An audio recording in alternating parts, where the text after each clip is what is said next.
Hello, everyone. I am Us Weekly's entertainment director, Travis Cronin, and you are in the Kardashian Corner. The show where we break down all of the latest news of the Kardashians.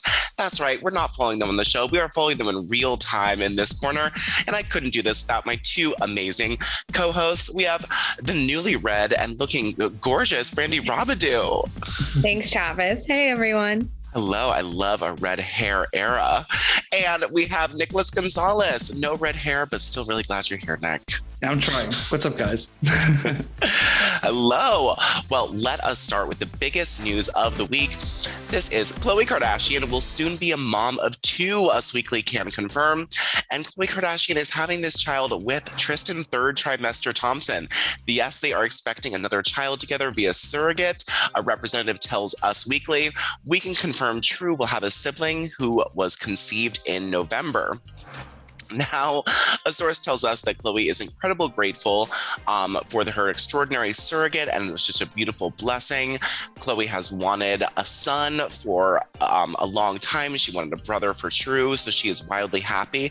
But you know, Khloe's rep confirmed to us that this baby was conceived in November. So Khloe and Tristan were still together, and this is when Tristan was cheating on her with personal trainer Marlene Nichols.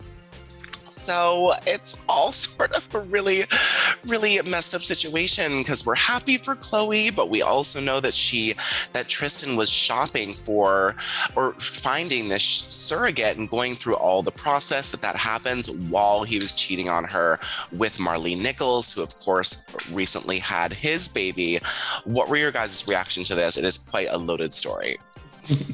Yeah, it's definitely a unique situation. I think my first reaction was knowing that they were still together when this happened was it must have been an even bigger blow for Khloe when she found out about the infidelity. So I honestly I feel for her, and she's gotten so much criticism this week because people didn't really think about the timeline. And I hope it all works out for her, and I just want her to be happy. Yeah, I mean, first of all, congrats to her. Like, another blessing. But also, it's just like, this guy does not miss. He may miss in the NBA, but he does not miss when it comes to a cheating opportunity. Like, Khloe didn't even have to be pregnant this time. She had a surrogate, and he went out.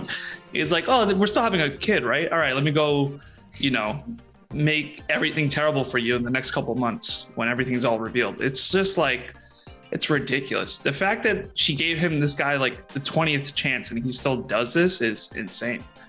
Like, it is insane that she kept taking him back. And he has another daughter, Prince, who's 5 years old, with Jordan Craig, who he left Jordan for while she was in her third trimester with Khloe. And it's sort of his thing.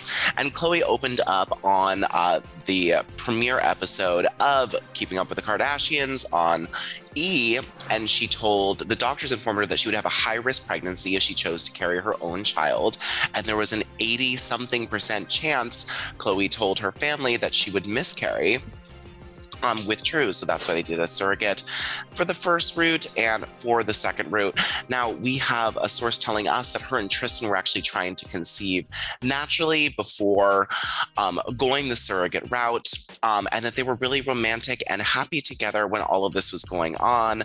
But of course, she did not know that he was cheating on her with a personal trainer who he met on Snapchat. Khloe said in a confessional, I can't tell my kids that I'm scared.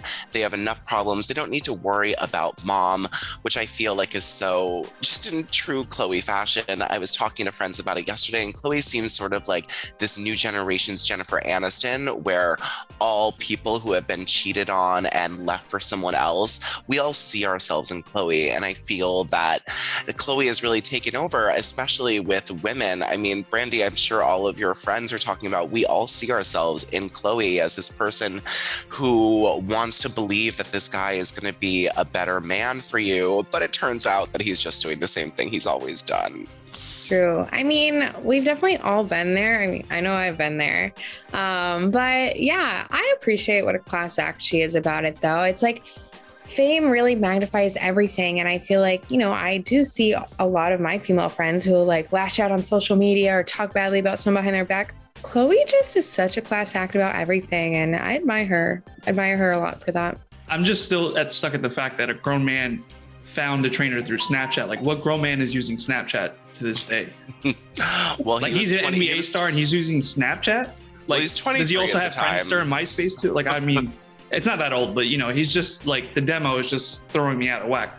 The other thing is just, it's so crazy. Like, the amount of chances that she's given him. Like, I know I said this before, but it's shocking. Like, you know, I understand this if she was like in her early 20s or just out of college or high school, like, you know, you're starting to learn about relationships and love. But like, at this point, like, he's a grown man and he's doing this so constant that it's like, I think it's just, it hurts. I don't know. Like, even just looking at her, and like, you can see it in her family. Like, the other day there was a clip, the trailer, which I guess we'll be talking about later, the Kardashian trailer.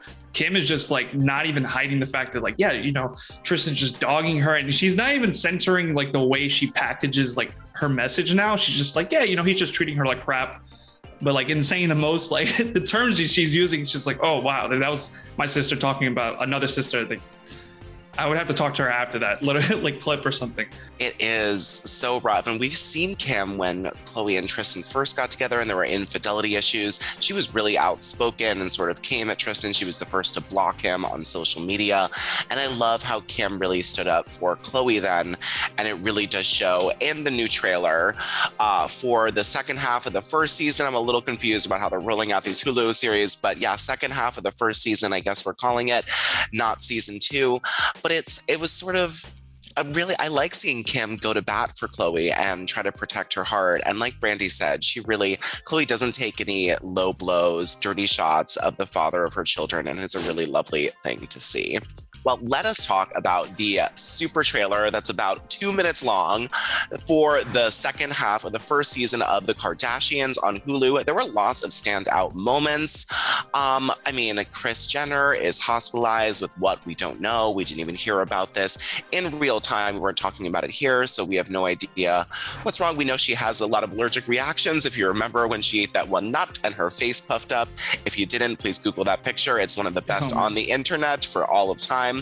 But I think I liked the Kim and Pete skeet, if you will, clip where they were around the Met Gala time and she was like, oh, Pete, do you want to come take a shower with me? And he ran off really cute to go, you know, shower with Kim. And there was just such a cute, bubbly relationship.